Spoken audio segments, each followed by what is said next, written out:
Our next story takes us to Garden City, where a neglected and trash-filled stormwater basin was transformed into a 9-acre nature refuge. And as our Jody Goldberg tells us, nearly 20 years later, it's still thriving thanks to volunteers.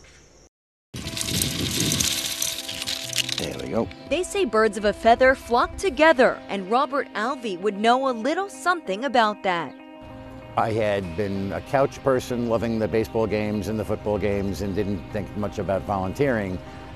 But the Village of Garden City had just initiated an environmental advisory board, and I'm a geologist, I'm a scientist, and my wife said, this is something you can't say no to. That was back in '92, and since then Robert's vision has taken flight. Adding a little more material for the birds to have their lunch today. Somebody recommended a bird sanctuary, and I thought, that sounds easy, it's open, it's wild, and I never knew that I'd be still doing this 25 years later. It's called the Garden City Bird Sanctuary, located in the village of Garden City on a 9-acre parcel of land off of Tanner's Pond Road, which at one point was home to a stormwater basin, but now it's a bird sanctuary.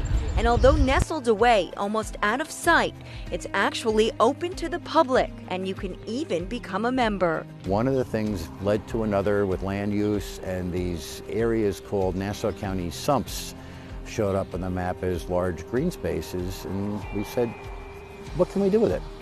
And the village had already taken over 3 acres of this property several years earlier to make a soccer field, but this area was too much of a liability, it's too sloped, there's water that comes in when it rains. No one really knows about it, but once you do, it's a good place to be. The bird sanctuary is strictly staffed by volunteers. Matthew Lito is one of them. Rob's a great guy. He knows everything, basically everything about this park, all the different trees that are planted, all the different birds. It's honestly just a great experience. It's like once you've got the area established, as the birds fly over, it's like the little kids that see the golden arches at McDonald's. They want to stop and they have some food, and then they enjoy it, and they wind up staying and nesting. And believe it or not, over 100 species of birds make their home here.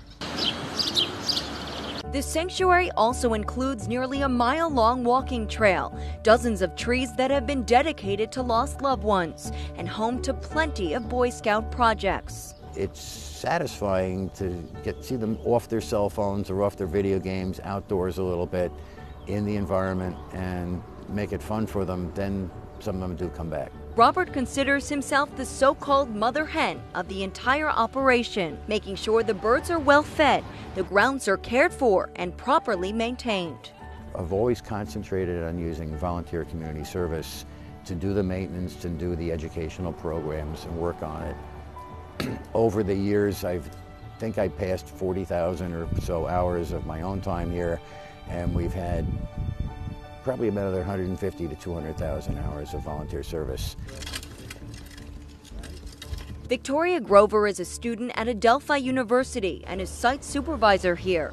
She too has a passion for nature. It's definitely a lot of hard work, but it's definitely worth it when you see things come back and you see things grow, and it's definitely a rewarding experience. Rob has a true love for the environment, and it's obvious through his work. Swamp milkweed planted right here, and putting the wildflower seeds along there, like the way you did the rose. Rob absolutely blows me away with how dedicated he is to this place. He's in every morning, leaving me a note. The trees look great. Can you plant these? Can you, water the shrubs? He's really wonderful, and he's very dedicated to this place. And pretty much most of the things you see have been put here by his hand or by people, being coordinated under him, which is really wonderful. So how does it stay open?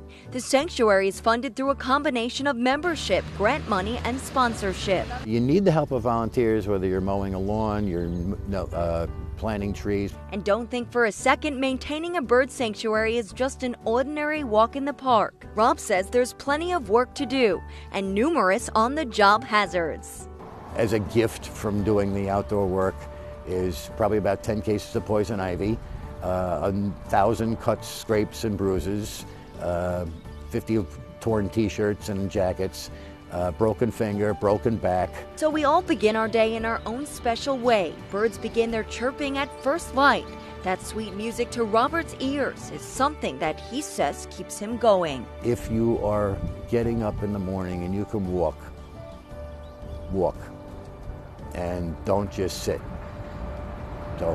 That's what keeps you alive. Since the initial cleanup in 1995, thousands of people have been active in this effort to improve the environment and educate people about the environment.